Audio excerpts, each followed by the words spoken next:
Hare Krishna, Hare Krishna, Krishna Krishna, Hare Hare, Hare Rama, Hare Rama, Rama Rama, Hare Hare, Hare Krishna, Hare Krishna, Krishna Krishna, Hare Hare, Hare Rama, Hare Rama, Rama Rama, Hare Hare, Jaya Radha Vallabha, Radha Vallabha Radhe, Jaya Radha Vallabha, Radha Vallabha Radhe, Jaya Gauranitai, Jaya Gauranitai, Jaya Gauranitai, Jaya Gauranitai, Jaya Gauranitai, Jaya Gauranitai, Jaya Gauranitai, Jaya Gauranitai, Prabhupada, Prabhupada, Prabhupada, Jaya Jaya Prabhupada, Jaya Jaya Prabhupada, Prabhupada, Prabhupada, Jaya Jaya Prabhupada. Gita Gaur Premanand. Jayom Vishnupad Paramhams Parivrajikacharya Ashtotar Shat Shri Srimad His Divine Grace Abhay Charanarvinda Bhaktivedanta Swami Shri Prabhupada Ki Ananta Koti Vaishnava Vrinda Ki Thai Gaur Premanande Om Jnanatimirandhasya Jnananjana Shalakaya Chakshurun Militam Yena Tasmai Shri Gurave Namaha Nama Om Vishnupadaya Krishna Prasthaya Bhutale Shrimate Bhaktivedanta Swami Iti Namine Namaste Saraswati Deve Gauravani Pracharine Nirvishesha Shunyavadi Paschatya Deshatarine Vancha Kalpatarubhyascha Kripa Sindhubhya eva cha Patitanam Pavanebhyo Vaishnavebhyo Namo Namaha. Jai Shri Krishna Chaitanya Prabhu Nityananda Shri Advaita Gadadhara Shri Vasadi Gaura Bhakta Vrinda. Hare Krishna Krishna Krishna Hare Hare, Hare Rama Rama Rama Hare Hare.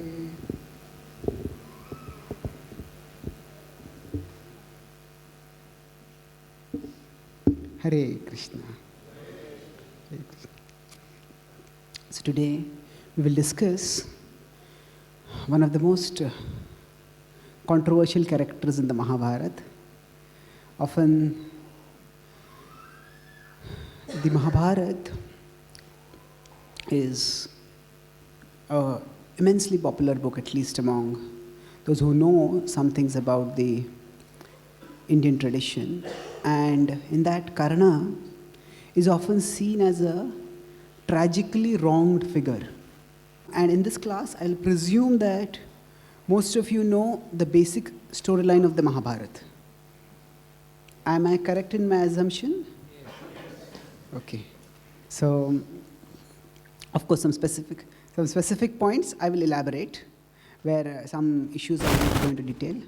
But overall, you should be able to understand the analysis which we are going to do. So I won't be telling so much the story. I'll be primarily analyzing the story over here. Now, the Mahabharata, every book has some defining purpose. For example, the Srimad Bhagavatam's focus is on what is the duty of a dying person.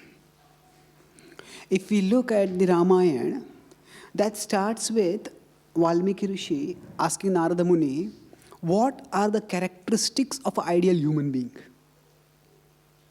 And then in response to that, Narada Muni tells about Lord Ram and his character and his activities.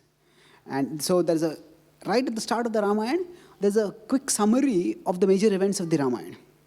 And then after that, Valmiki Muni goes into a trance and he gets the meter of the Ramayana and then he composes the Ramayana. So the theme of the Ramayana is primarily that what are the characteristics of an ideal human being? So this question permeates the full book. So every book has a defining question that permeates the entire book, around which everything in the book is centered. Similarly, the Mahabharata has a defining question. And that question is, what is Dharma? What is Dharma? That is the question that the Mahabharata centers on. And there are several places where it is said that Dharma is very guhya. That is not very easy to understand Dharma. It's very, its intricacies are very complex to figure out. Now, one of the characteristics of the Mahabharata is that it explains that Dharma is categorical. Sorry, Dharma is contextual. It is not categorical. What do I mean by contextual and categorical? That here, roughly when I use what is Dharma, the word Dharma has multiple meanings. And in the Mahabharata, when it is used as a defining question, it basically means what is duty? What is one's duty? That is the question which the Mahabharata asks. Now, duty or morality or the right code of conduct, what the Mahabharata's narrative tells us is that it is contextual. It is not categorical. Categorical means that this is the category of right and this is the category of wrong. And everything in this category will be right and everything in this category will be wrong. So, real life is not so simple that you can classify things so easily. This is right and this is wrong. So, for example, in a general sense, to be truthful is good. And to lie is bad. But there can be exceptional situations. Now, suppose there is a religious or a racist or a communal riot going on, and there are 100 blood-crazy people chasing someone. And that victim comes to our house and asks to be saved. So, say we give him a hiding place, and then that crowd comes along and says, is anyone here? Now, what should we do? Should we be truthful? At that time, by being truthful, will cause the death of that person. So, truthfulness is a good quality. But you cannot put it in an absolute category that being truthful is always very good. And being false is always bad. So, it also works out in the Puranas also have this. There's a story of, it's an involved story. I won't get into the specifics of the story. But the point is there was a Brahmana who had taken a vrata that I will always be truthful. And he was sitting in a village at a sort of crossroad under a tree and he was doing meditation. At that time he saw a cow rushing away in great fear. And then the cow, so it was a crossroad, the cow went in the left. And then a butcher came there with a butchering knife. And he asked this Brahmana, where is the cow? Now this Brahmana had a Dharma Sankat. So what to do? He said, I cannot speak a lie, but how can I speak a truth? So finally, he decided to take a medium course of action and he did not speak anything, but he just pointed. He pointed with left, the butcher went and he slaughtered the cow. And in the Purana described that in the next lifetime, it's a whole intricate story, but he became a traveling mendicant And he came to a particular house, and in that house, the lady was there, and the husband was there. So, this lady, this woman of the house, she became attracted to this mendicant. And then when he refused, she got very angry, and she blamed him. She took a knife, and she stabbed her husband, and then she started screaming. And when the neighbors came, he said, he had evil designs on me. When my husband came to defend me, he killed my husband, and now he wants to abuse me. So then the villagers were shocked. He's a mendicant. How can he do such a thing? And then they decided that, we can't kill him, but they chopped off his hands. Because with his hands, he would try to assault her. That was the accusation. And then, when he went, he was thinking, why did such a thing happen? He started praying fervently, and then he heard Akashvani, in which that story was told. So, that Brahmana had become this traveling mendicant now. That cow had become the wife. And the butcher had become the husband. Basically, the cow killed the butcher, but because with his hands, he had pointed where the cow had gone. So, his hands got cut in this lifetime. So, the point of the story is that we cannot have morality as absolutely categorical. It is contextual. There will be certain situations where certain things which are normally right may turn out to be wrong. So, with this background of categorical and contextual morality, now we can look at Karna's life. So, I'll analyze his life in 3 main phases. First is his birth. Second is his growth and training and his maturing as a warrior. And third is the Kurukshetra war itself, where ultimately he met his death on the 17th day. Now, Karna, throughout the Mahabharata, often feels that he is wronged because he was considered as born in a Suta family. Suta was a charioteer's family. Now, the charioteer, the Sutas, they would assist the Kshatriyas, but they were not considered at all in the same category as Kshatriyas. Kshatriyas were very respectable warriors. So, now it's interesting that we know in the 4th chapter of the Bhagavad Gita, Krishna says, Sakale neha mahata yogo nashtah parantava saivayam mayatedya yoga prokta paradana. So he says that in 4.2, that this knowledge, which I had given originally at the beginning of creation, this has become lost now. So sakale neha mahata. How it has got lost? By the power of time. And I have come now to re-establish it. So now Krishna is saying, at his time, 5,000 years ago, that this knowledge has become lost. Now what this means is that the society in which Krishna is coming is, even according to Krishna's assessment, not an ideal society. Even in Krishna's society, the principles of Dharma, at least to some extent, are lost. In fact, they are much more lost now than what they were at that time. In fact, now people are so lost that they don't even know they are lost. Sometimes when a person is drunk a little bit, that person thinks, that, hey, I'm drunk, I should not drive a vehicle now. Otherwise, driving under intoxication is not just legally penalizable, but it is also dangerous. We kill ourselves, we may kill somebody else. But if a person is very drunk, that person doesn't even understand I'm drunk.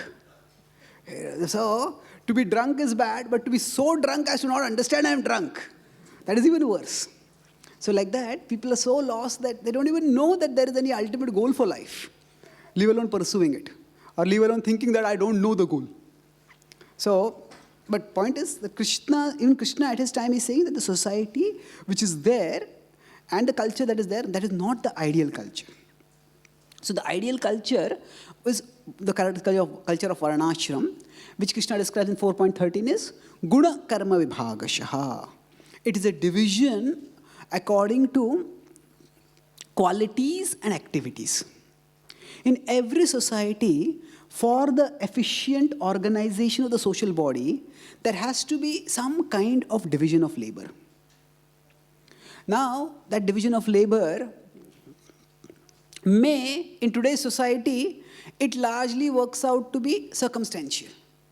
That means, people, depending on where they are born, or what their financial resources are. They get a particular kind of education. And even after they get a particular kind of education, they depending on what kind of jobs are available at a particular time, they'll take that job. So someone may do some hardcore engineering, as a mechanical or civil, but then they find that is not very lucrative, so they may shift to software.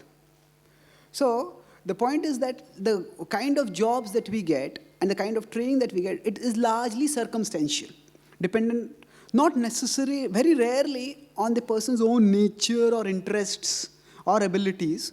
It largely because of circumstances. And this often leads to a lot of job dissatisfaction, because people feel that I'm not in the kind of job I would like to do. So this problem, the Varnashram tried to address this by recognizing that different people have different natures. Now, the word Varna is often translated as caste, but that is not an accurate translation, because the word caste has certain Eurocentric denominations where it was used in Europe, and the word caste comes from color. And in the West, they had the idea that the people of the white skin, they are superior, and everyone else is inferior. In fact, one of the most famous British literary luminaries, literary figures, Rudyard Kipling, he said that actually the whole world except the white man is uncivilized. And he wrote a poem that it is the white man's burden that he has to civilize the rest of the society, rest of the world.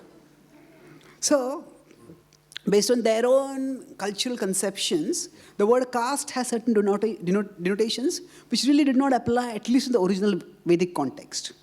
So, instead of considering Brahmana, Kshatriya, Vaishya, Shudra as caste, we use the word Varna, but Varna may not correlate with us, with our terminology. So, the appropriate word for this would be 4 human types. Brahmana, Kshatriya, Vaishya, Shudra, they are not castes, they are 4 human types. So broadly speaking, humans can be classified as intellectuals, as administrators, as merchants, and as general assistants. So now we will see, now in today's society there are various, psychology has come up with various systems of personality classification. Some people use enneagrams, some people talk about type A, type B, type C, some people use 7 types of intelligences. There are different ways of classifying. Now, just as those systems of classification are essentially universal. So, like universal in the sense that they are referring to human types. So, the Varnashram is essentially talking about 4 human types. And original system was that the people who are of a particular nature, say if a person is an intellectual, and that person is supposed to ask to run a business, the person will be miserable. For everyone, there are problems in life. Whether a person is a Brahmana, Kshatriya, Vaishya, Shudra, everybody will face problems. But the expertise of Varnashram is that it gives people the problems that they will like to solve. If you come to an intellectual and tell that person, if you come to the devotee context, if you tell an intellectual that, okay, there is a verse in the Bhagavatam which says that in certain circumstances one can lie. Can you find that verse for me? Now, if a person is intellectual, yes, which pastime can it come in? Lying, maybe it's the Bali Maharaj pastime. So immediately the person will be very eager to search it. And now if somebody is of a Vaishya nature, they say, just forget the verse, why do you need the verse? You know the point, it's good enough.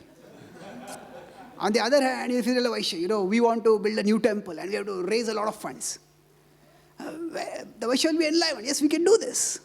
On the other hand, if you tell a Brahmana, to build a big temple and we have to raise $10,000, $50,000, he says, what is the need? Just study scripture and be happy. So, depending on one's human type, one will find certain problems inspiring to tackle. And certain problems will seem just like burdens. Why do you have to do this? So, that the world is filled with problems is undeniable. But when people are forced to face problems that they are not equipped to face, then the misery becomes compounded. So the expertise of Varnashram is depending on the talents of people, they are given a certain kinds of problems to deal with. And that way, several things happen. People feel satisfied because their talents are being utilized, and society also gets an optimal contribution from the different talents that are there in different people. And in the original Varnashram system, birth was not unimportant. Birth was also important because it was understood that, say, if a Brahmana and a Brahmani, they get married, both of them have Brahminical consciousness, and when they beget children, it's not by chance that a particular kind of child is born to a particular kind of parents. Now, there's a whole philosophical understanding that depending on the kind of consciousness that the parents have, the souls of that corresponding consciousness are attracted to that particular set of parents. It's all arranged by the Supreme Lord. So the point which is that if a Brahmana and a Brahmani unite, a soul of Brahminical disposition will be born from their womb. So it would happen quite often that the children of Brahmanas would be Brahmanas. And similarly for the other Varnas also. But this was not mandatory. In the Bhagavatam itself, in the 7th canto, after the Prahlad Maharaj's pastime actually goes from 1st chapter to the 10th chapter. Then from 11 to 15 chapters in the 7th canto of the Srimad Bhagavatam, it describes the Varnas in the ashramas. And there's a discussion elaborately on that. There it is said that the characteristics of the various Varnas is given and the duties of the various Varnas is there. And then at the end it is said that etatu lakshanas proktas, that the Varnas are to be determined not by birth but by lakshana, by the qualities. So, if a person of, say, a Vaishya propensity exhibits Brahminical qualifications, then that person is engaged with the Brahmana. And similarly for whichever Varnas. So there was a structure, but there is also flexibility within the structure. But the nature of any system is that it is only as good as the people who are running that system. And over time, things start getting deteriorated. So by the time of the Mahabharata, the caste system, to some extent, had become stratified. And people would be largely defined by their birth. This itself is not the original system. This was, by that time itself, a deviation. And of course, that deviation became further later on. And certainly, the caste system as it exists today is a great evil in Indian society. And it's led to a lot of discrimination. So, but at the same time, there is often a lot of anti-India, anti-Hindu propaganda, anti-Vedic propaganda, which demonizes the caste system. Certainly, the caste system as it exists today, we are not here to defend that. But the point is that this sort of discrimination has been there in every society. In every society where people become, where certain class of people have more power, in order to entrench themselves more in power, and in order to keep those who are lower to them under control, people often become unscrupulous. Although there were lower caste people who were exploited, who were discriminated against in many ways, but if you look at the rest of the world, everywhere there was something like that. If you look at European society, they had their broad 4 classes. They had the papacy was the priesthood. Then they had the aristocracy, that was the royalty. That was roughly, that's equivalent to this Brahman Kshatriya. Then they have their serfs. And they have the mercantile class, so bourgeoisie and the serfs. So basically, they also had something similar. So every society will have these 4 functional divisions. The thinkers, the administrators, the merchants, and the laborers. But if you see, when the Europeans went to America, there were Native Americans over there. And what happened? It's like, there's one Native American chief. He said, when the white man came to America, we had the land and they had the Bibles. Now we have the Bibles and they have the land. So what he meant is that actually those people were living there, but then the power was taken away from them. And if you see, it was a lot of terrible killing of the Native Americans happened. Literally millions of people were killed. Similarly, in European history also, we see there was discrimination against the blacks. The Africans were enslaved, and for a long time, there was discrimination. And even now, although society claims to be progressive, but still there is some discrimination. So discrimination is a characteristic that happens wherever some humans get power and they let their lower nature take force. So similar happened in the Varnashrama also. But at least we will see that even in India, although lower castes had been discriminated against, but still the lower castes are living. If you look at America, the Native Americans are near extinction now. So certainly that level of discrimination was not there where they were threatened and killed. So the point is this caste is going to play a very significant role in Karna's narrative, so we can broadly understand the historical context. So now Karna was born to Kunti before she was married. So Kunti, she was just a teenage girl, and at that time the tradition was that, even now it is there to some extent, that girls, in order that they can have good husbands and they can have good children, they are urged to serve saintly people. So that's why when in Maharaj Kunti Bhoj's palace, Durvasa Muni came, so Kunti was engaged to serve him. And she served, and Durvasa Muni was pleased with her service, and he gave her a blessing. He said that you can invoke a devata. I'll give you a mantra by which you can invoke a devata. And now Kunti was just a teenage girl, and she just out of curiosity invoked the mantra. And then Surya came over there. And Surya said, now you have called me, and I'm meant to give you a son. He said, no, I'm not married. How can I accept a son now? He said, no, this mantra, see, the devatas are themselves not entirely independent. If certain mantras are chanted, they are expected to give certain things. In some situations, they can exercise discretionary powers. But in general, the devatas are not independent. So that's why sometimes even if the demons do certain rituals or do certain tapasya, the devatas are obliged to give certain results. Surya said, you chanted this mantra, I have to give you a child. And then he said, no, but if, it will be attained, and if I lose my virginity, how will this child be taken care of? She says, no, you will not lose your virginity, and the child will be protected. So then he got a child, and then Kunti, she was petrified. She took her maid, and then when the child was born, she put a very nice wooden container where she had cushions, and she put a lot of her jewelry and treasury.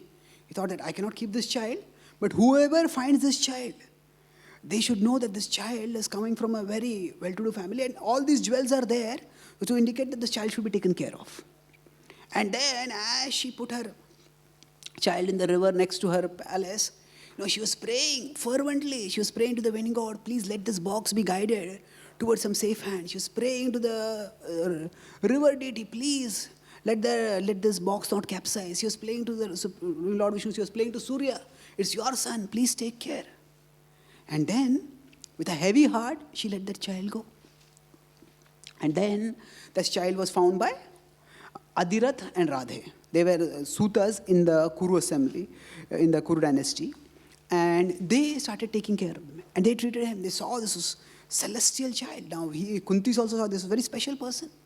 He had kundala and he had kavach, earrings, and he had armor which was innate to his body. So, Adirath and Radhe, they started taking care of him. And then their son came to be known as Karna. So, Karna, because he was brought up in a Suta family, so he was throughout his life identified as a Suta. And he went on and became a very accomplished warrior.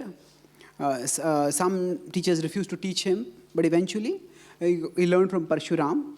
But Parshuram had said that, Kshatriyas have become very autocratic, so I will not teach Kshatriyas. So he pretended to be a Brahmana, and he learned from him, and became his most expert student. But eventually, Parshuram came to know that this is not a Brahmana.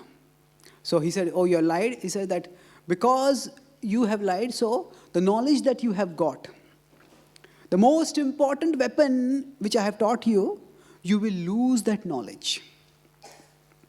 And then as he was going away disturbed, he suddenly saw an animal. And he thought this is a wild animal. He literally took out his bow and he shot. And he pierced that animal. And suddenly he heard a wail. And he went there and he saw to horror that was a cow. And there's a Brahmana to whom the cow belonged. And he said, you look like a kshatriya, you look like a respectable warrior. How could you have killed a cow like this? This is atrocious. He says, I curse you that at the very moment when you are supposed to fight your greatest battle, your chariot will sink into the ground. Your chariot will be swallowed by the ground, and in that way, just as you have made this cow immobilized, you will become immobilized. So Karna got these double curses. And then these proved very, in one sense, fatal for him during his final encounter with Arjuna. So now let's go back in the story before we move ahead. We could say all this is unjust. First of all, why was he treated as a Suta if he was actually a Kshatriya born in Kunti's family? Then yes, it is unjust. But the simple fact is that life is unjust. It's for everyone. But when I say life is unjust, I am talking from this life perspective. When we are students in class, we may find that some students, they just have a photographic memory. And we have to study for hours and hours, and the student just studies for a few minutes and everything is there in the brain. It seems so unfair. This person remembers something so quickly. Or we are doing a job, some job. Some people are like software whiz kids. We spend hours toiling on something and they just finish it in minutes. So if we look at things from a limited this life perspective, life is unfair. There is no point in resenting it. It's just the fact of life. And if we want to look at the unfairness of life, then it was not only Karna who got a raw deal. The Pandavas got a raw deal also. The Pandavas, they were born in a royal family, but their father passed away when they were very young. And then, for no fault of theirs, they found themselves right in the middle of a political power struggle actuated by an envious cousin and allowed by an important father-in-law, by an important uncle. So the Pandavas never did anything to trigger the envy of Duryodhana specifically. But Duryodhana was right from the childhood, he was very envious of them. And the Pandavas suffered so much. So the whole point of scripture is not to rant on that there's injustice to this person or injustice to that person. But the point of scripture is to teach us how to respond to adversity with integrity. How to respond to adversity with integrity. Yes, there are problems. If we see the Ramayana, what was the fault of Lord Ram? Suddenly Kaikeyi desired that my son should be a king, and tomorrow Ram is going to become the king, and the next day he is exiled. Can you imagine such a situation? Say a person is supposed to become, even if in this world we see somebody is going to inherit his father's property, and suddenly next morning you come to know, or that night only, you are penniless, beggar on the street. So for what fault? It is no fault of his. But the point is, Lord Ram responded with integrity. So in one sense, if you want to look at injustice, there was injustice for the Pandavas also. They did not do anything to deserve the kind of atrocities that the Kauravas did on them. So injustice happens to everyone. The test is how we respond to that with integrity. And unfortunately, Karna makes wrong choices. We'll come to Karna's wrong choices, but let's expand this perspective first. And from this life's perspective, there are many things which will seem unjust. Now, if we expand the perspective and look at previous lives, then what seems unjust also turns out to be just. So Karna, in his previous life, was a demon named Sahasra Kavacha. He had performed a huge amount of austerities, and especially to please Surya. By pleasing Surya, he had got a benediction that he would have 1,000 kavachas on his body. That's why his name was Sahasra Kavacha. And he had got a benediction that anybody who would destroy even one kavacha on his body, as soon as that kavacha would get destroyed and fall off his body, that person would fall dead. And now, without destroying all the 1,000 kavachas, nobody could kill him. And that means, there has to be, he was himself a formidable warrior, and there had to be 1,000 formidable warriors. 999 of them would die, and 1,000 would also die, and maybe 1,001 would be able to kill him. It was almost impossible. And he started terrorizing the world. And finally, the sages and the kings and the devatas, they went to Narnarayan Rishi. Now, Narnarayan Rishi are both forms of Vishnu. They're dual incarnations of Vishnu. And that the Mahabharata says that Narnarayan came as Arjuna and Krishna later. So, Narnarayan Rishis, when they heard about Sahasra Kavacha, they said, okay, we will take care of him. So, they knew the Mrityunjay mantra. Mrityunjay mantra is a mantra by which a person who is dead can also be brought back to life. So, and there was one more condition, that actually, and no warrior, however powerful he would be, so Sahasra Kavacha had asked the benediction, that person would have to fight him for 1,000 years before he could destroy one Kavacha. And like that, you have to destroy 1,000 Kavachas. So what would happen is that Nara, they fought, and when they fought, Nara fought and destroyed one Kavacha. And as soon as he destroyed the Kavacha, he fell dead. So at that time, Narayan Rishi was there, not Lord Narayan Rishi. He immediately took up a bow and he started fighting. And he gave, now the Mrityunjay mantra and the Mrityunjay result of that mantra, its potency does not lost. So what would happen is, when Nara is died, Narayan would chant the Mrityunjay mantra, bring Nara back to life. And now the mantra is lost. So Nara would perform austerity for 1,000 years, while Narayan will be fighting with Sahasra Kavacha. And then Narayan destroyed a second Kavacha. And then Narayan will fall dead. So then Nara will chant the Mrityunjay mantra, bring Narayan back to life. And then Narayan will again start performing austerity to get the Mrityunjay mantra back again. And for 1,000 years, Nara will fight again. And like that, they destroyed 999 Kavachas. One last Kavacha remained. And at that time, now Sahasra Kavacha was very arrogant. He thought, nobody can destroy me. But when 999 Kavachas got destroyed, he said, this is dangerous. He just fled from there. And he wondered where to go. He thought, oh, Surya is my Lord. He has given me this blessing. He ran to Surya, give me shelter, give me shelter, give me shelter. Now, one of the codes of a Kshatriya is that if anybody asks for shelter, you have to provide shelter. So now Surya said that if he has come to ask for shelter from me, I have to provide him shelter. So he offered him shelter. And Narnarayan Rishi said, no, he's a terrorist of a universal scope. He will terrorize the whole universe. So you should not give him shelter. He said, no, I have to give my shelter. So then Narnarayan Rishi decided not to create hostilities with Surya, and they kept Surya. Now Surya started thinking that what should I do with this person? And it was at that time that Kunti chanted the mantra. So then Surya was thinking, the Sahasra Kavacha is there with me. He has only one Kavacha remaining now. And what should I do with him? So then he gave him as a son to Kunti. So now if you look from the background point of view, so Sahasra Kavacha, he had some level of dharmic inclination.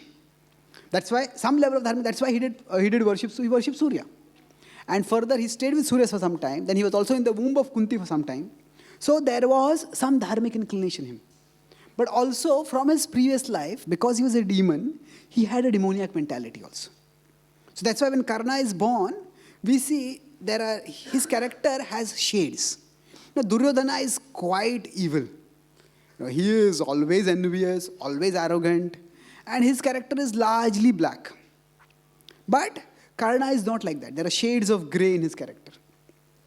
So he had noble qualities, but he also had some ignoble trends, which we will see. So if you look from the broader perspective of previous life, what Karna got in this life was a result of his past life karma. Because he had terrorized the universe so much, so he was in this life got a position which was not with much honor. So his Suta birth was the result of his past life karma. Now, in that sense, it's not ultimately unjust. From this life's perspective, let's move forward now.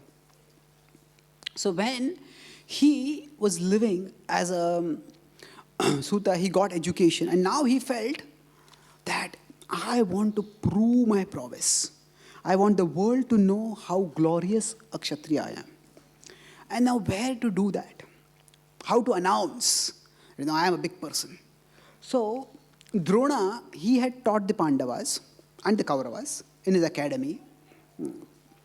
And then he decided to have a martial exhibition to exhibit the skills of the princes for the citizens to see. Now the idea is that citizens have to have faith in their king, that this king can protect me. And that's why if the king has a lot of martial skills, then that inspires faith in the king. So this was an exhibition in which the Kuru princes, that means here Kuru is used genetically, the Pandavas as well as the Kauravas, they would exhibit their power. So that's what they did. And all of them came and they started exhibiting prowess. So Duryodhana was expert at mace fighting, even Bhima was expert at mace fighting. And when it was supposed to be an exhibition fight, but when they started fighting, it became a real fight. So then when it became a real fight, then Drona told Ashwatthama, go in between them, stop them, pull them apart. And then everybody exhibited their skills, and Arjuna came. Arjuna was phenomenally expert. He exhibited such skill that left everyone dazzled. And as everybody was applauding, suddenly they heard some thunderous footsteps in the entrance of that arena. And when everyone looked, they saw this was a magnificent looking figure of a person who had a bow and arrow, and he came clapping in. And he said that I can do everything that Partha has done, and I can do better. Do I have the permission to exhibit my skills? He's bowed indifferently towards Drona. So Drona looked at him and he nodded. He started exhibiting his skills. And he equaled everything that Arjuna had done. Now he had said, I will excel Arjuna, but he did not excel. He equaled him.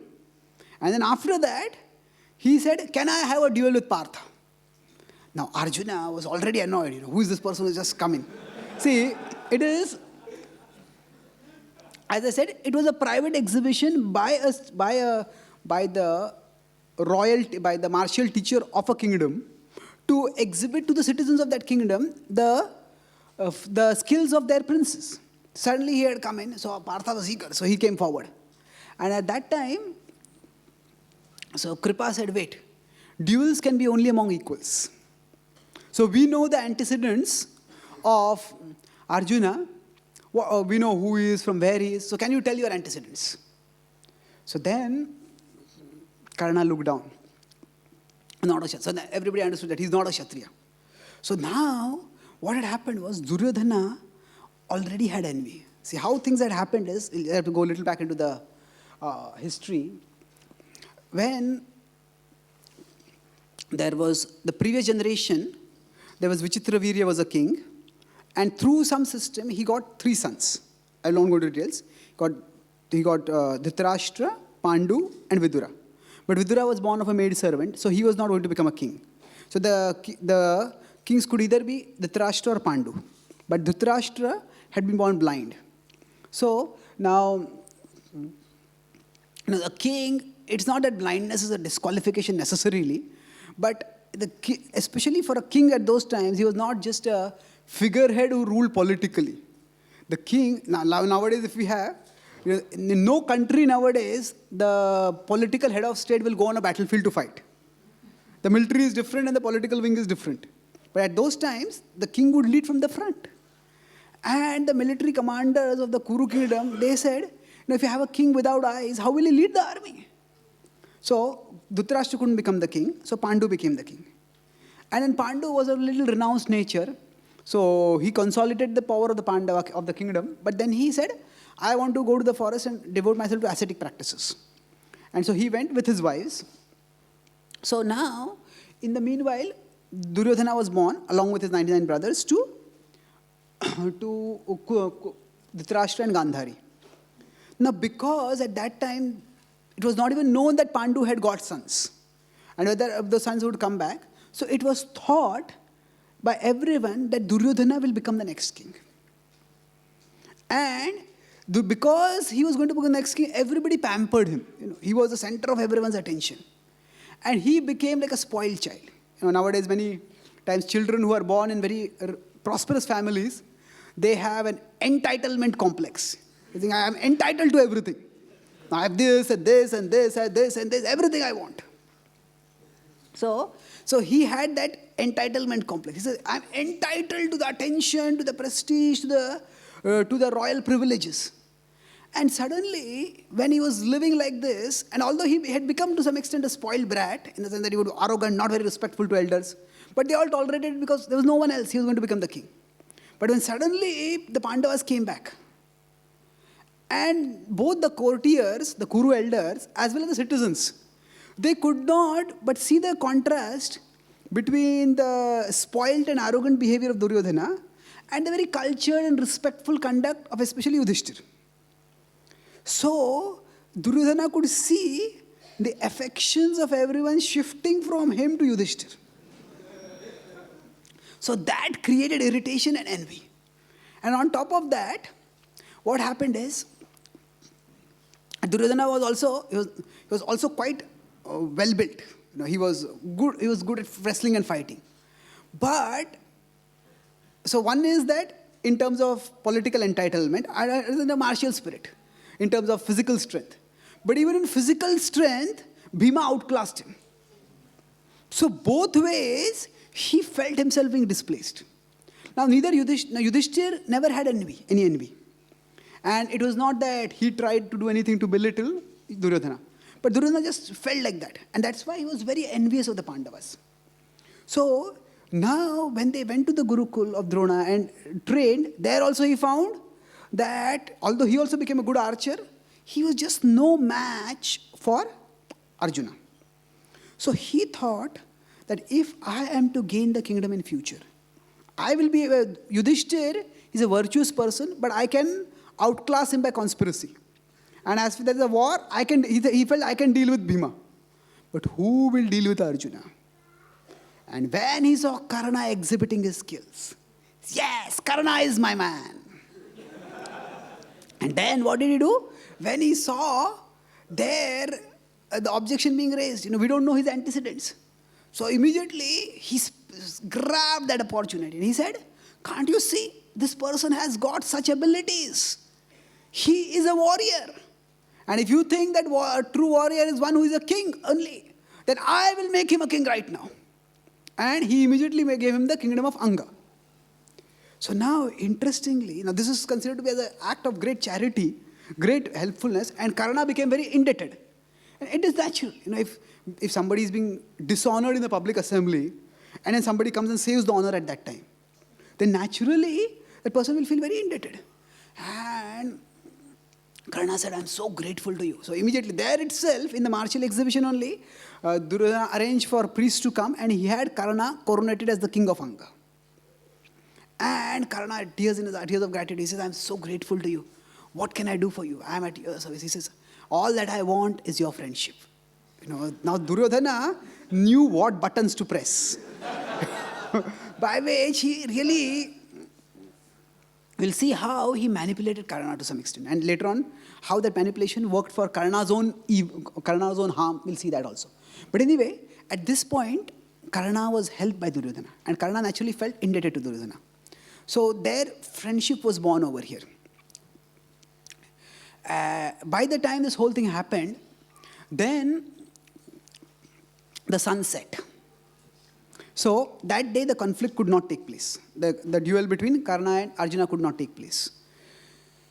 Karna was not originally, at least in this life, he did not have an evil nature. He was quite a principled warrior.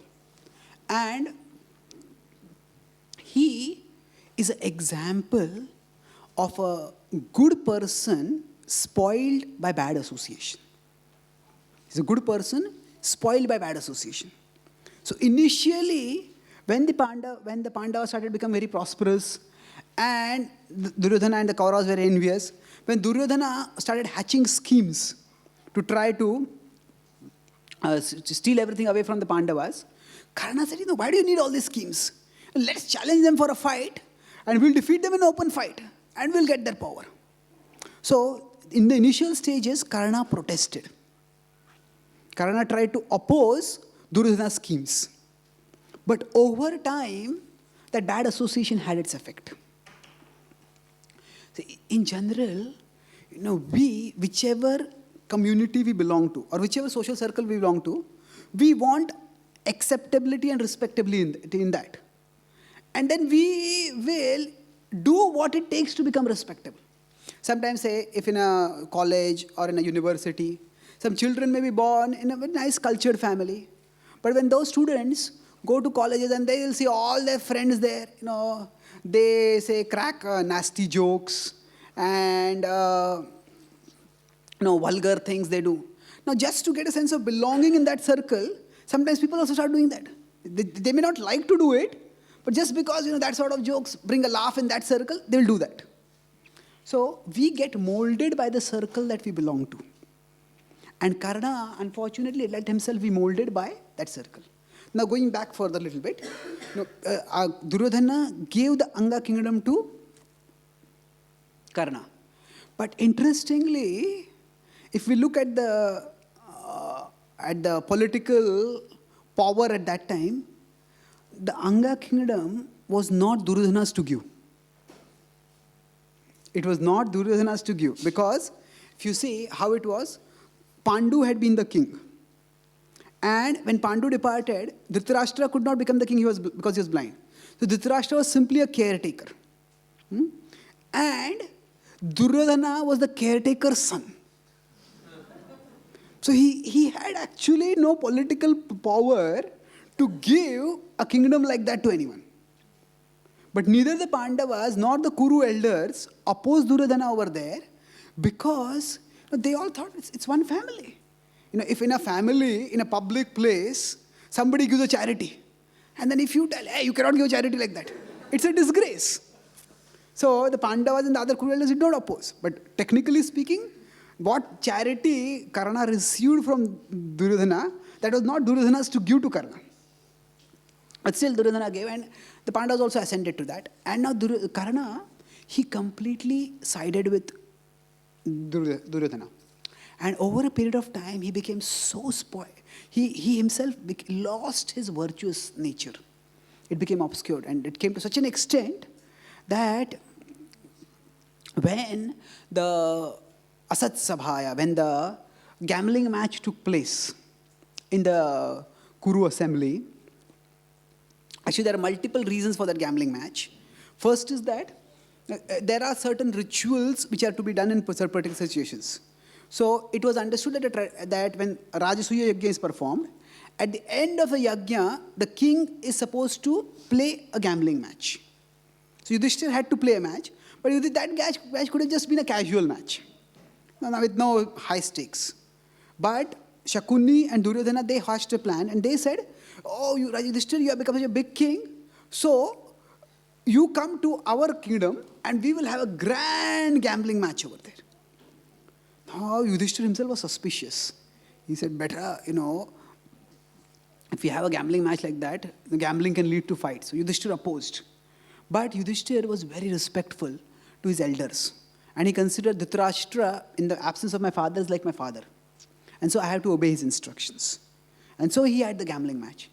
And in the gambling match, the Pandavas lost everything. And then eventually, when the Pandavas lost even themselves, then Yudhishthira put Draupadi for gambling. And when Draupadi was herself lost, then Dushasana went to her private chambers and he dragged her back. So at that time, Draupadi had just ended her period and she was just dressed in single cloth. And he dragged her in that single cloth, and it was so atrocious. And at that time, Draupadi's character come. If you see in this whole the gambling match, the only character who comes out shining is Draupadi. The way she defends herself, the way she defends her husbands, and the way she tries to remind the whole assembly of their duty. It's extraordinary. So now, when Draupadi heard what has happened, she was shocked. But then, when the commands came and she came to the assembly and she realized that there is some way I have to salvage the situation. And she said, assembly, I will do whatever you tell, but I have a question. That if Yudhishthira gambled himself before he gambled me, then if he was not his own owner, then how could he be my owner? And how could he have gambled me?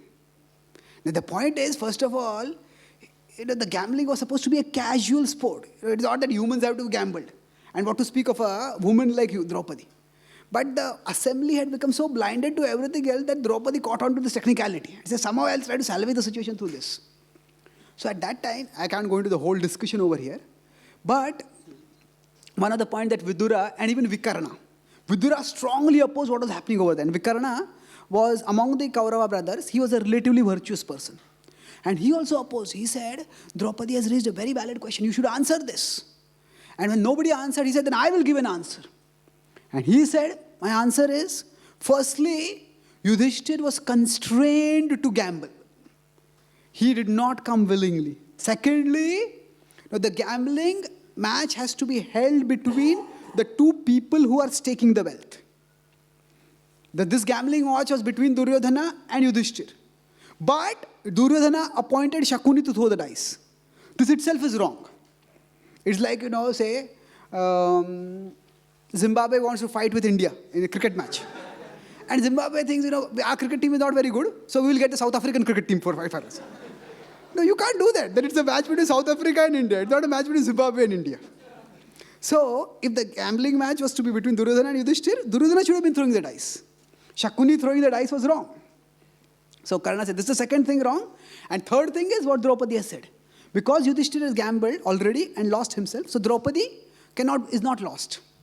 And therefore, I urge you, O king, now Dhritarashtra was still the king, so everybody was turning to him, he said, I urge you, O king, to declare the results of this gambling match null and void. And give the whole kingdom back to the Pandavas and let them go back in peace. This is what Vidura had said, this is what Vikarna had said. And the whole temper of the assembly was mood of the assembly was shifting in their direction. But at that time, Karna got up. And he silenced Vikarna with moving his huge arms. And he said that I have heard many wrong things going on. I have seen and heard many wrong things going on in this assembly. But the most wrong is the speech of Vikarna. Actually, Vikarna was defending, was trying to correct what was wrong. But Vikarna said this is the most wrong thing. He said that nobody forced Yudhishthir. He gambled willingly. Anytime he could have stopped from gambling. And as far as Shakuni throwing the dice, Yudhishthir agreed to that. He should have objected at that time itself. He did not object. And he says, as far as Draupadi is concerned, a woman who marries 5 husbands, she is already a prostitute. So whether you drag her into an assembly and whether she is clothed or unclothed, it doesn't matter at all. He says, you are a maid servant and you should act like a maid servant. Now, factually speaking, even maid servants are not treated like this. So now, for Karna to call Draupadi a prostitute, this is a grievous, outrageous insult. Not only is it not true, even if it were true, it's not to be spoken like that in public. Now, prostitute is a woman who sells her own body for money. Now, Draupadi in the Swayamvar, that's why she participated in the Swayamvar simply because her father told her to. And the idea was she was going to get one husband. And Arjuna, in a disguise, won her.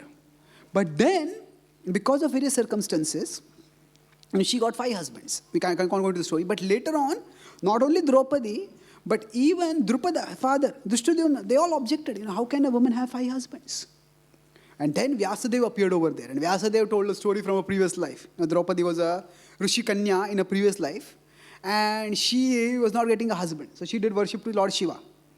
And after a long day was to Lord Shiva, when Lord Shiva appeared, what do you want? He said, she was so desperate. She said, I want a husband, I want a husband, I want a husband, I want a husband, I want a husband.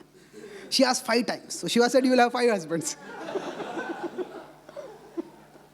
So, anyway, the point is that Draupadi did not go out of her way to get 5 husbands. Now, that was what was said by her elders. Kunti said that. And then Vyasadeva said that. And Drupada finally sanctioned it. So, there is just nothing right in that statement. Now, Karna surely had some issues with Draupadi. Because in Draupadi Swayamvar, the purpose of Swayamvar was to have her select her groom. So, at that time there was a contest, a particular target was set. And when, now there is a There is the Mahabharata as a book, and there are popular renditions of the Ramayana, of the Mahabharata, or of Ramayana also. So now, often in the popular renditions, it is shown as if when Karna came to contest, so Draupadi said, I will not marry a Suta. I will not marry a Suta, and therefore she rejected Karna as her suitor. And Karna felt extremely insulted by that. Now, if you look at the Mahabharata, the Mahabharata is a huge book. It's 110,000 verses. Now, before the Mahabharata in the European history, the longest poems were thought to be Iliad and Odyssey. But when the Europeans discovered Mahabharata, they found the Mahabharata is 8 times longer than Iliad and Odyssey combined together. It's astronomical length. And Madhvacharya, in his commentary, says that, and he has written not exactly a commentary, a summary study of the Mahabharata. He calls it the Mahabharata Tatparya Nirnaya. And he says that there are many things which have been interpolated in the Mahabharata. So, for example, many times in TV show also the Mahabharata, they said that when, we'll come to that incident a little later, but when Duryodhana slips in the Maya Sabha of Yudhishthir, he slips and falls on the water. And it is very humiliating for a king to slip and fall like that. At that time, Draupadi laughs and says, Andhe ka beta andha. The son of a blind person is blind. Now, Draupadi never says anything like this. Nothing like that said at all. So these are all interpolations. Now, specifically with respect to Karna narrative, if you see, Madhvacharya gives a reconstruction of the Mahabharata, and he says, he has his own sources, based on which he says that actually Karna contested and missed the target. Now, we don't know exactly what happened. This is what Madhvacharya says. But apart from that, the academic scholars have also prepared a critical edition of the Mahabharata. Critical edition means they look at various editions of the Mahabharata and they try to figure out which is the original one. And even in that, they have not included this particular incident of Draupadi refusing Karna. So, that actually, if you look at the Mahabharata, as far as the Mahabharata text is concerned, that has not happened. But even if that we assume has happened, we have to look at the sequence of events. See, a Suta is considered to be below Kshatriya, and a Brahmana is considered to be above Kshatriya. So, in Draupadi's Swayamvar, when the Pandavas came, at that time the Pandavas were in forest, in hiding, because the Kauravas had planned to burn them in the Varnavart forest. And they were in the garb of Brahmanas. So when they were in the garb of Brahmanas, at that time, when they came there, all the Kshatriyas first contested for the hand of Draupadi and nobody could win. And then after that, Arjuna got up. And Arjuna went to Drupada. And Arjuna at this time was in the dress of a Brahmana. So he asked, is a Brahmana allowed to participate in the Swayamvar? So then Drupada looked, this was the last thing that was expected. Now some of the Brahmanas, they all started, Arjuna, you should not go. He says, what the Kshatriyas cannot do, how will you be able to do? You will become a laughing stock. And then some other Brahmanas, they said, oh, just see how well built he is. He will bring glory to the Brahmana class by showing that we Brahmanas are better than Kshatriyas also. There's all this dialogue was going on at that time. So Drupada looked curiously at this Brahmana and he said, the Brahmanas are always respectable for the Kshatriyas. And certainly you can participate in this. And then Arjuna participated and he shot the arrow in the target and he won Draupadi's hand. The point which I am making over here is, although Arjuna at that time was in the garb of a Brahmana, he still asked for permission before participating in the contest. He didn't presume that I have the right to participate.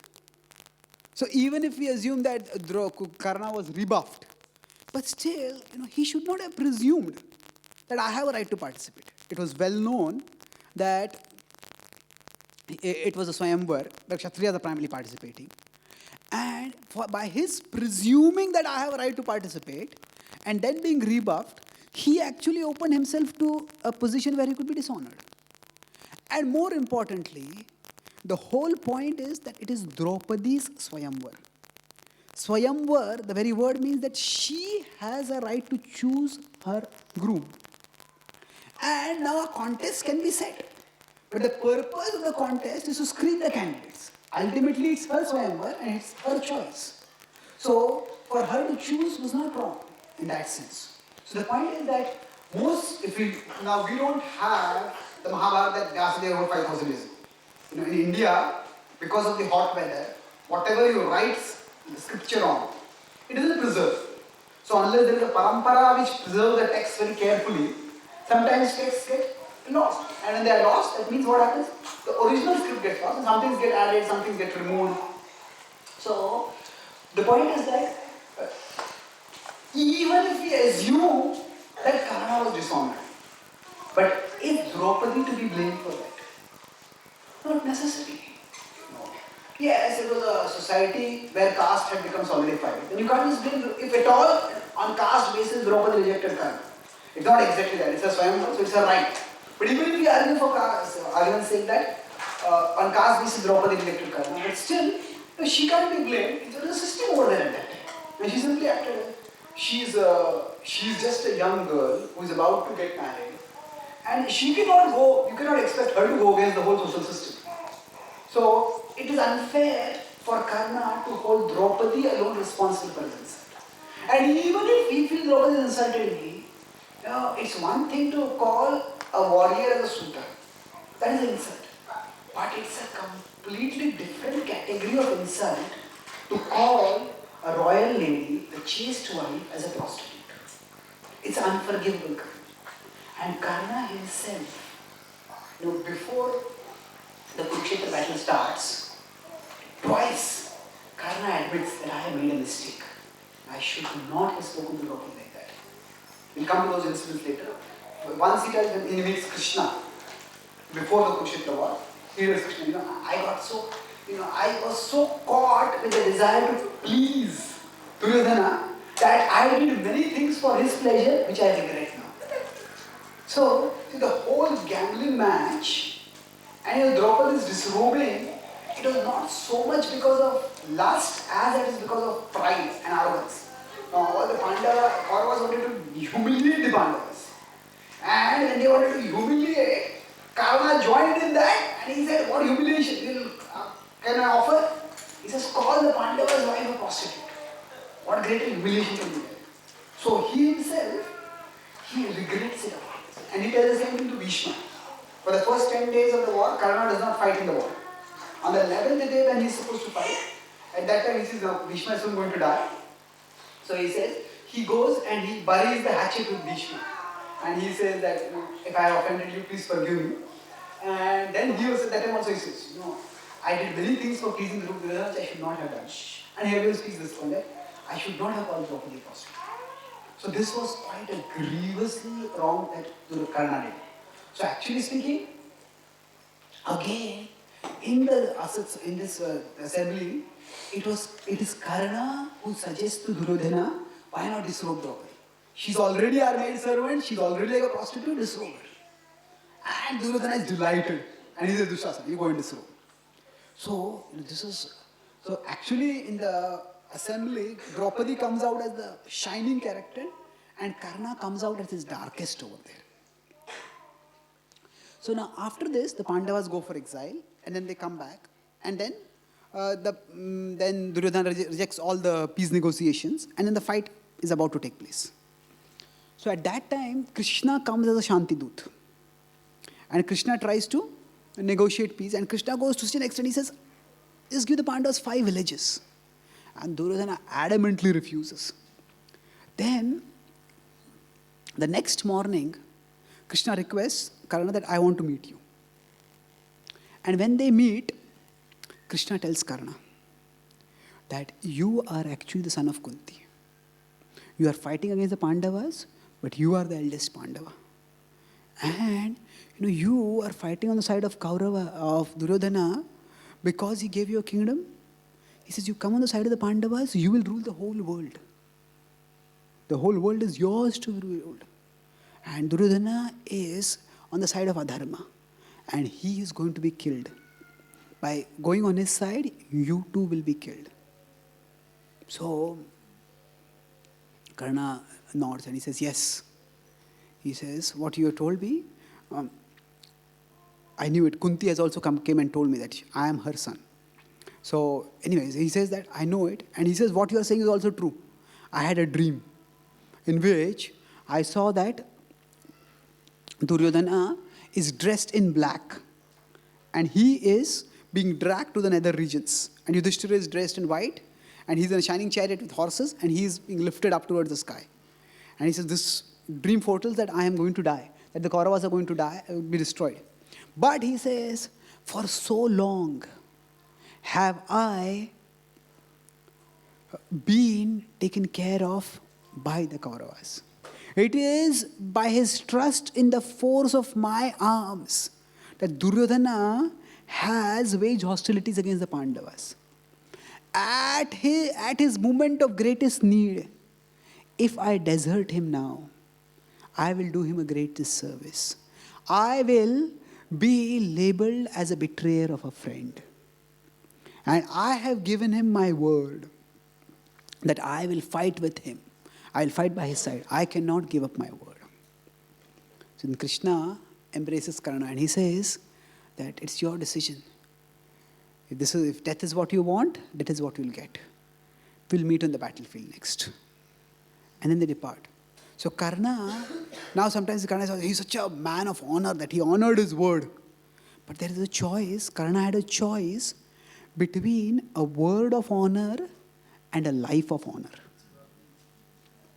A word of honor and a life of honor. What does it mean? Certainly Karna was held by Duryodhana in his time of need.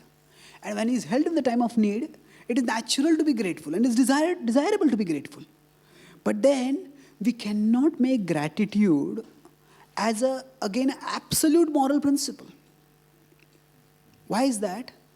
Because if we are grateful to someone and that person tells us to do something grievous, then we may end up doing harm. So to give an extreme example, say, especially in Pakistan, Afghanistan, the Middle East, where there is oil, that's a rich country. But the other Islamic countries, they're quite poor. So if there are some poor children who are born in Pakistan, Afghanistan, and this poor child has no food, no clothing, no shelter, and at that time, some group of terrorists, they give him food, they give him clothing, they give him shelter, they help him to get trained. And then, naturally, because at his time of need, they gave him so much. But then afterwards, if they tell him, you become a terrorist and you kill thousands of innocent people, does gratitude for what they provided him in his childhood oblige him to become a terrorist and kill innocent people now? No. Gratitude is an important dharmic principle, but it has to be seen in the broader context of dharma, broader concept of what is right and wrong. So for Karna to be grateful to his friend Duryodhana is good, but to make that into an absolute principle and to not consider that actually Duryodhana's cause was wrong.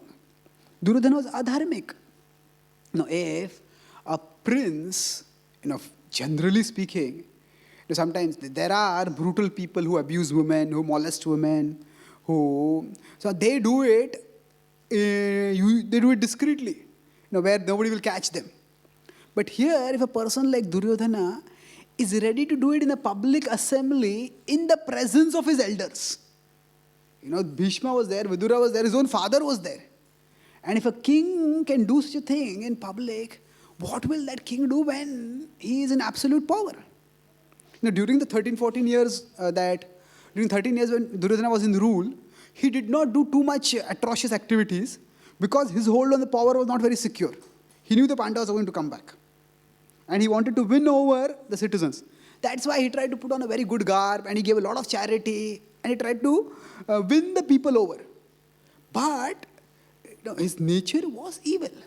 And if he had got access to absolute power, he would have wreaked havoc. So the point is, overall, Duryodhana's cause was evil. And even if we say, no, he was also a prince, Yudhishthira was also a prince, then Duryodhana is entitled to kingdom. Fine. Duryodhana could have had half the kingdom. Doesn't Yudhishthira deserve at least half the kingdom? And Duryodhana, the Pandavas are ready to be satisfied with 5 villages. Duryodhana is not ready to agree to that. So clearly, Duryodhana's cause was evil. He had done a lot of wrong things. And for Karna to choose the side of Duryodhana in such a situation was to choose a word of honor over a life of honor. A life of honor means to live on the side of Dharma. And he made that disastrous blunder. And he had to reap the consequences of that in terms of he had to die on the warfield. Now, some people argue here that Duryodhana, that Krishna went to Karna and tried to win him over by bribing him with the offer of a kingdom. Because Karna was better than Arjuna. And because Karna was better than Arjuna, so Krishna was afraid. And to protect Arjuna, Krishna tried to bribe Karna. And Karna was so uprighteous that he refused the bribe. So, first of all, it was not a bribe. Because Krishna basically told him, you are the eldest Pandava, that's what you are entitled to if you come on the side of virtue. But more importantly, let's look at this premise whether Karna was really better than Arjuna. So, this is the last part of the class. We'll just go over history. Now we need a scorekeeper. We'll keep score. Now we'll see what are the duels between Karna and Arjuna and what happens. So the first encounter between them was in the martial exhibition, where both of them exhibited equal skills. And after that, there is no direct contest that happened between them. The second encounter between them was, so this way, first encounter we can say it's a draw. So Arjuna 0, Karna 0. The second encounter between them was in Draupadi's assembly. There Arjuna hit the target, Karna either did not hit or missed or was not allowed to participate. So again, that's not a way to decide. So again, it's a draw, it's a 0-0. Then after that, or slightly before this, immediately after the martial exhibition gets over, at that time, both the Kauravas and the Pandavas go to Drona. And they say that, what dakshina do you want? Now Drona had an old rivalry with Drupada. And he said, you arrest Drupada and bring him to me as a prisoner. So immediately both the Kauravas and the Pandavas start rushing away. And Arjuna tells Yudhishthira, wait. Because now what has happened is Duryodhana, he really wants to show his power. And because in the martial exhibition, the Pandavas had outclassed him, he thought, now I will get this dakshina. So Arjuna said, let the Kauravas go. And the Kauravas go, and Karna also goes with them. And then Drupada comes out with Drishtadyumna, and Drupada comes out with his army, and he defeats the Kauravas. All the 100 Kauravas, and with them Karna is also there. And he gets defeated. And then after that, the Kauravas flee. And then Arjuna says, let's go now. And the 5 Pandavas go, and just the 5 Pandavas, they defeat Drupada, his commander, his army, and they have Drupada arrested. So this is an indirect thing. Karna is defeated by Drupada, and Drupada is defeated by Arjuna. So, by indirect inference, you can say Arjuna 1, Karna 0. Now, if we look at direct contests, that they don't have too many direct contests, but there is another indirect contest. When the Pandavas are in forest, Duryodhana thinks that let me go and humiliate the Pandavas further. So he decides, I will go with all my wealth and my queens and my maidservants, and we'll flaunt our wealth. And the Pandavas will say, oh, we are living in the forest, we are so miserable. The nature of envy is that you cannot be satisfied with your own happiness. You have to make others miserable to be happy. I saw an advertisement of a car. It said, purchase this car and enjoy the envy in your neighbor's eyes. What a pathetic standard of enjoyment. So, Duryodhana, he had the kingdom, but he did not have happiness because he had so much envy. So anyway, when he went there, at that time, he wanted to go and bathe in a river, and the Gandharvas were bathing. And the Gandharvas said that this is our time, we will be bathing here, you should not come here. Now, Duryodhana had the arrogance. He says, I am the king of the earth now. So who are you? Get out of here. So the Gandharvas said that, we don't take orders from humans, we give orders to humans. So Duryodhana got angry and he attacked the Gandharvas. And there's a big fight in which Karna was there, Shakuni was there, Drishtadyumna was there, Duryodhana was there. And the Gandharvas completely routed them. And Karna became so severely wounded that Karna Dushasana, they fled from there. And Duryodhana felt so angry, all my troops were scattering, he kept fighting. And finally, Duryodhana had more anger inside him than skills outside. So he was overpowered and he was arrested by the Gandharvas. And at that time, some of Duryodhana's soldiers, they ran over to Yudhishthir. So Duryodhana was on one bank of the river, Yudhishthir was on the other banks. And then they told Duryodhana has been arrested, please help him. So Bhima, he started laughing. He said, oh, what we would have done after great effort at the end of the exile. The Gandharvas have done for us now. Very good. So Yudhishthir was just a brother. But he was the eldest brother. So whenever he wanted to chastise anyone, he would immediately take a paternal role from a fraternal role. And he tells, oh child, now Bhima was like a massive Kshatriya, to have him call a child, it would peeve him. So he says, oh child, among us, we may be 5 and they may be 100. But for the world, we are 105. And they have arrested not Duryodhana, but a prince of our dynasty. And they have arrested, now Duryodhana's wife had also been arrested over there. They have arrested the ladies of our dynasty. Yudhishthira is so conscientious that he wants to protect the honor of Duryodhana's wife Lakshmana. And here we have Duryodhana and his friend Karna calling Yudhishthira's wife as a prostitute. This is a difference in their values. So, now Bhima, he did not at all want to go and fight. So why should I fight for Duryodhana? I want to fight against Duryodhana. So at that time, Yudhishthira, he's principled, but he was also Kshatriya, he was intelligent. Then he wanted to get Duryodhana to accompany, he wanted Bhima to go. So he said, oh brother, what will give you greater joy than to have your opponent dependent on his freedom, on your mercy? Now I'll go and fight. So Bhima agreed at that time. But then, Bhima, when he went there, Arjuna went on his chariot. So Arjuna fought with the Gandharva king and Bhima fought with the other soldiers. The point is that Arjuna defeated the Gandharvas. So again, Karna was defeated by the Gandharvas and the Gandharvas defeated by Arjuna. So again, Arjuna 2, Karna 0. Now, the direct fights, let's see when all the direct fights happen between them. The first direct fight between them happens in Virat. At the end of the Pandavas' Ajñatavas, Duryodhana has come with his whole army, all the warriors, and Arjuna is alone. And Arjuna single-handedly defeats all the Kaurava warriors. Duryodhana, Dushasana, Shakuni, Kripa, Drona, Ashwathama, Bhishma, and Karna. In fact, Karna is so angry that he fights twice. First he's repulsed, he gets wounded and he falls unconscious and his charioteer takes him away. Second time he comes. Second time also he's wounded and he falls unconscious. And so what to speak of Karna being better than Arjuna? Arjuna is better than all the Kaurava warriors combined together. So Arjuna clearly and squarely defeats Karna over there. Then, for the first 10 days, Karna doesn't fight. Because he feels that Bhishma has insulted me. So I will not fight as long as Bhishma is the commander.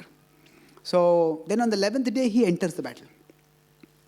And Krishna arranges that there are no direct fights between Karna and Arjuna in the initial stages.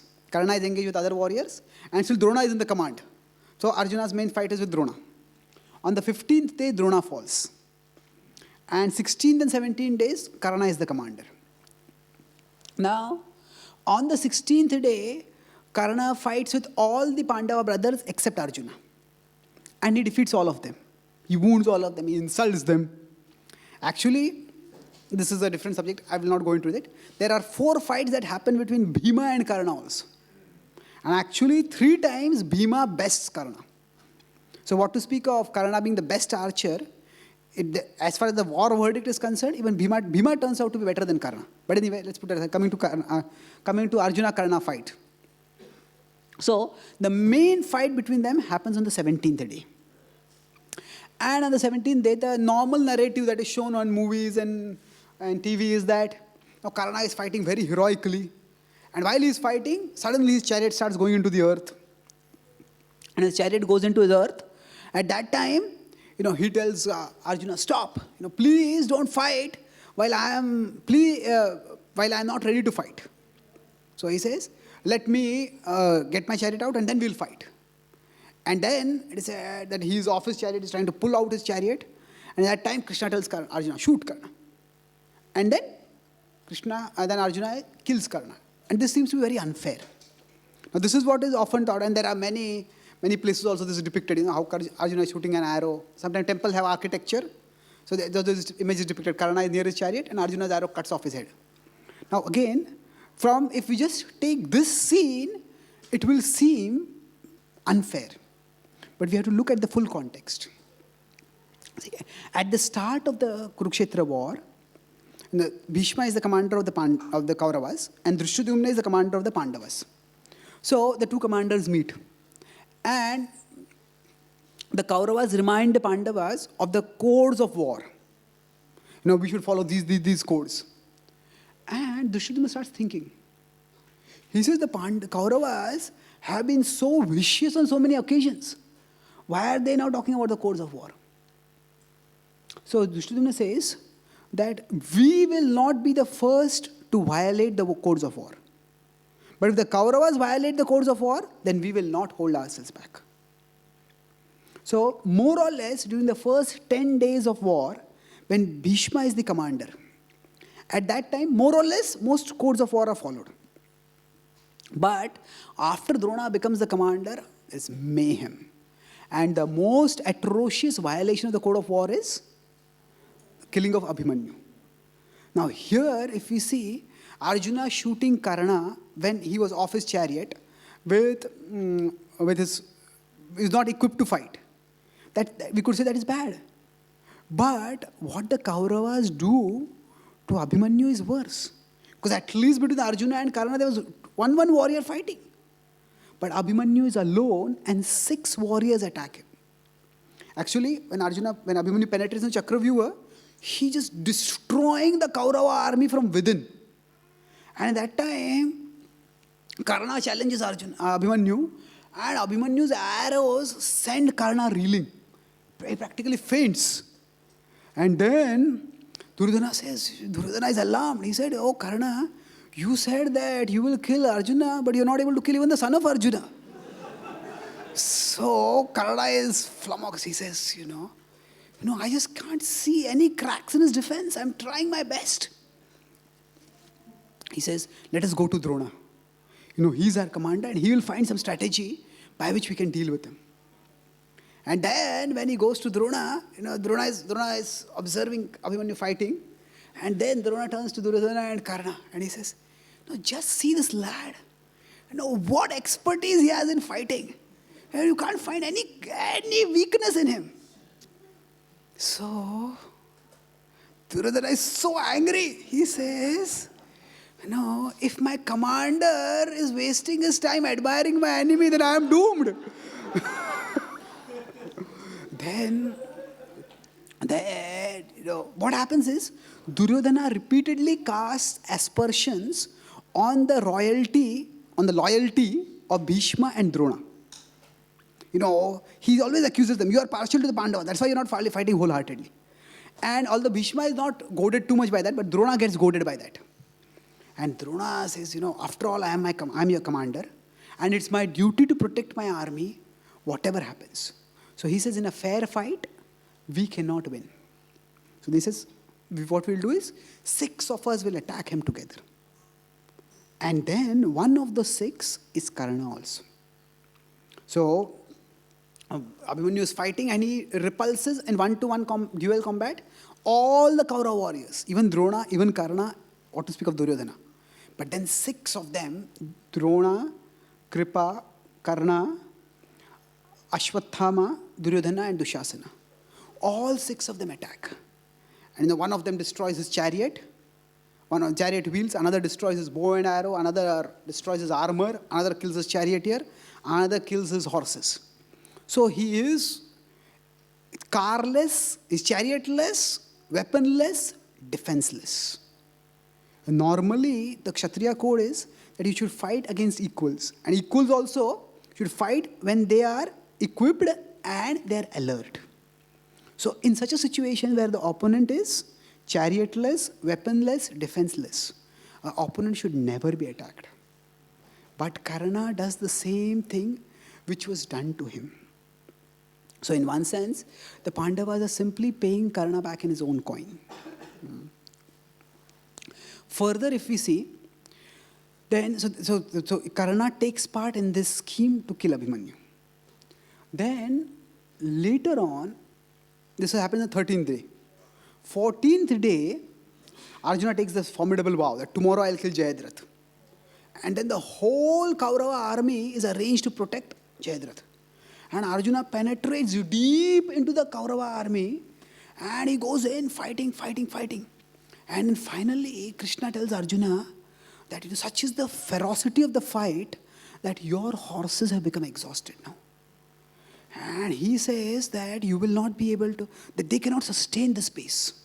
So therefore, they need rest. Now, what does Arjuna do? Arjuna immediately shoots a flurry of arrows and makes a clearing in the warfield itself. And then he invokes some mystic weapons and he shoots arrows. And there, in the warfield itself, a lake appears and a river appears. And trees with fruits and shrubs appear. And he tells Krishna, go and take care of the horses. Krishna says, bravo, amazing feat of archery, he says. And then Krishna is appreciating there. Now the important point is, here Arjuna is chariotless. And the Kauravas don't stop attacking him. In fact, they charge on him from their elephants, from their horses, from their chariots. And Partha, although he's all alone, Arjuna remembers this later, Mam Shrantavaham Arayo Rathino Stham. He says, Mam Shrantavaham, my Vaha, my horses were tired. And Rathino, I was without a Ratha. And my opponents were having Ratha. And still, I was protected. So the point is that Arjuna was also put in the same situation. Now Arjuna does not complain, hey, remember the codes of war, don't attack me now, I don't have a chariot. He doesn't do that. It's a dead heat of the battle is there, and he fights. Whatever deal we get in life, we have to fight with that deal.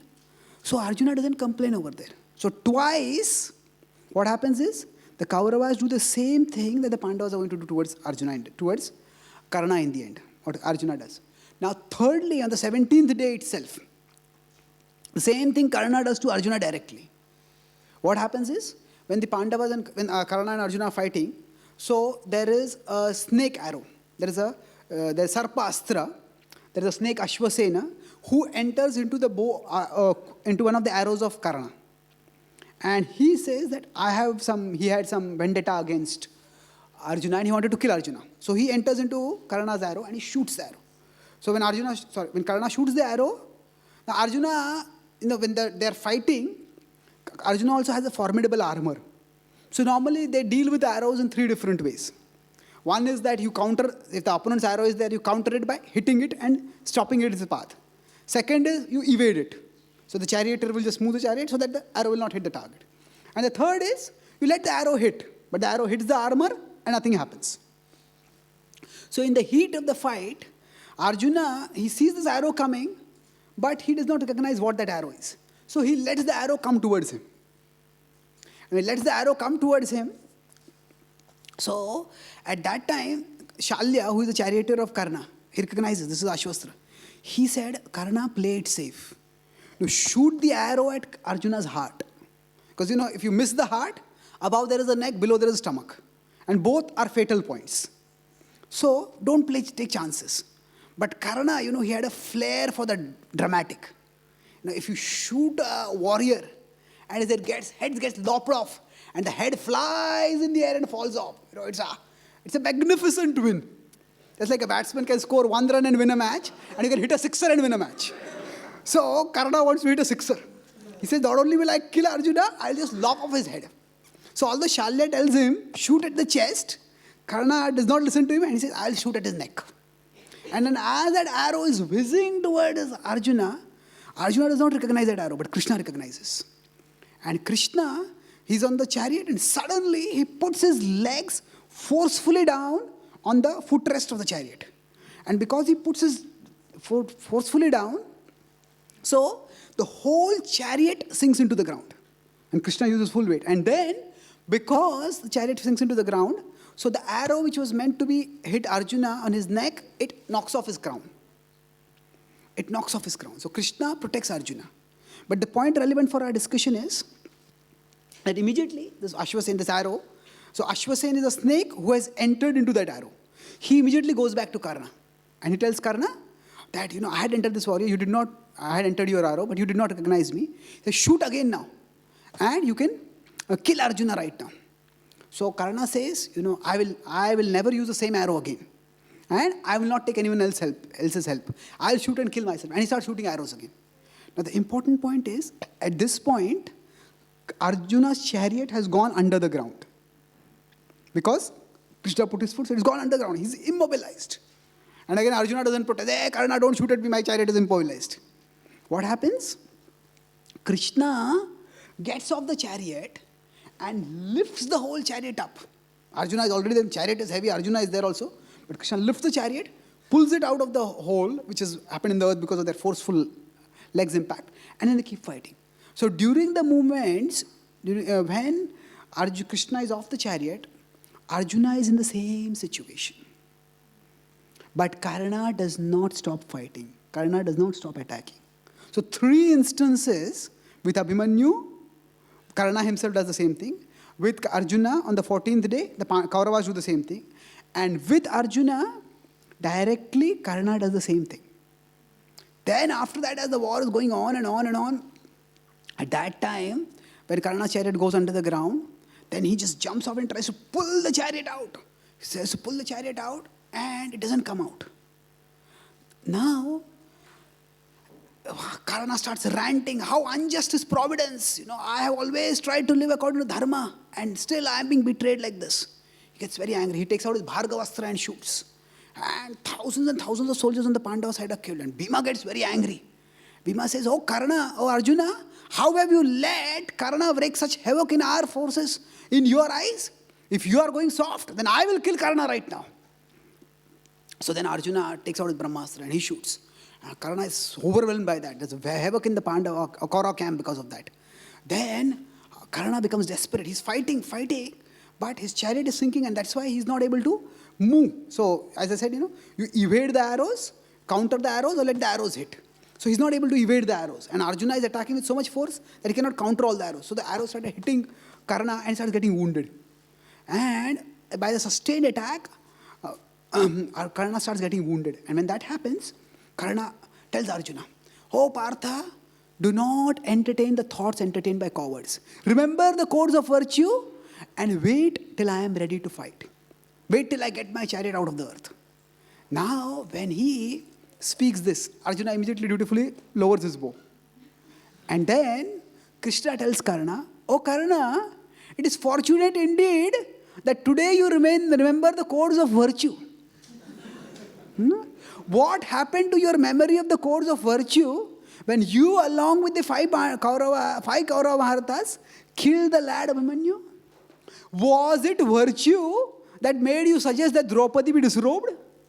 Was it virtue that made you call Draupadi a prostitute? Was it virtue by which you conspired to have the Pandavas burnt alive in a house of lac? Was it virtue by which the Pandavas were dispossessed and robbed of their whole kingdom during the ice match? Was it virtue at all these times, O Karna? If that was virtue that you used, Arjuna will use the same virtue today. Arjuna, shoot. And Arjuna shoots the arrow and kills Karna. So, if you see, Krishna could have arranged for Arjuna to kill Karna in a fair match. As I said, if you look at, we lost track of the score, but the score was basically Arjuna 2, Karna 0. Or 3 rather. Thrice is, he defeated Drupada, he defeated Gandharvas, and directly in the Virat. So Arjuna 3, Karna 0. So in a direct face-off match, Arjuna could have defeated Karna. But the point is, Krishna also wants to illustrate some other principle. That principle is that Shato Shathyam. There are 3 kinds of morality. I'll conclude this class with this. There is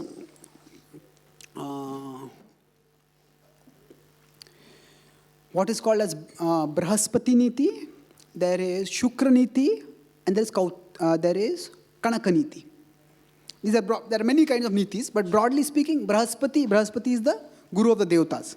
So Brahaspati Niti is always fight virtuously. No matter how the opponent fights, always fight virtuously.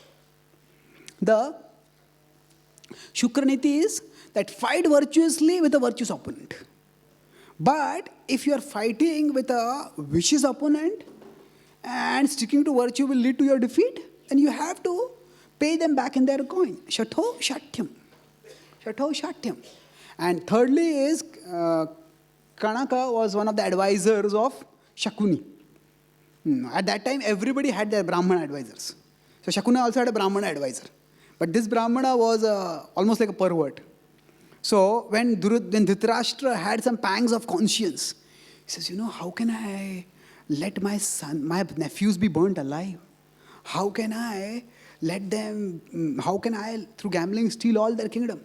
So at that time, Shakuni gets Kanaka. And he says that, this Kanaka tells him that, actually, the most important code of Dharma is to protect your interests. And for protecting your interests, even if you have to kill your relatives, doesn't matter. Now, this is not Dharma, this is only Kanaka's Dharma. So anyway, the Kanaka Niti is that just protect your interests. Whatever happens, whatever you have to do it. So Krishna is demonstrating that, in general we should be virtuous. But if we are pitted against vicious opponents, then at times we may have to pay them back in the coin. So Krishna is wanting to illustrate this principle. And that's why Krishna arranges for, as Chanakya calls it, Shatho Shatyam. With the cunning, be cunning. Shatho Shatyam. So Krishna demonstrates this principle. So overall, from the Mahabharata, Karna emerges definitely as a tragic figure. And his death is tragic.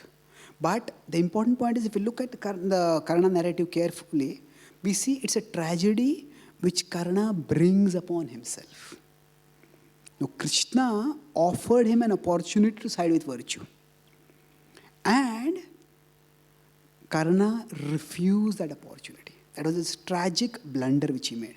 So, yes, injustice happened to him. But as I said, injustice happens to everyone in life. How we respond to it is important. So, Karna's mistake is that in the Mahabharata itself says that Karna's mistake was misdirected loyalty. He's loyal, but to whom are you going to be loyal? To a person who is himself a dharmic. To be loyal to such a person is not really loyalty. For example, there are these suicide bombers who, they say, we are very loyal to our cause, our commander. We will give up our life and we'll blow ourselves up. But what is that loyalty? You're causing the death of innocent people, and that your leader is a brutal person, and to be loyal to such a person is not really loyalty. So, Krishna, despite all the mistakes that Karna had done, all the grievous things that Karna had done, still Krishna offered Karna a chance for redemption. Krishna offered Karna a chance to redeem himself. Karna, we don't know how things could have happened alternatively, but Karna was a virtuous person. If his paths had never caused Duryodhana, he would probably have lived a life of virtue. But by the association of Duryodhana, he was emotionally manipulated, and he let himself be manipulated, and he acted in several vicious ways.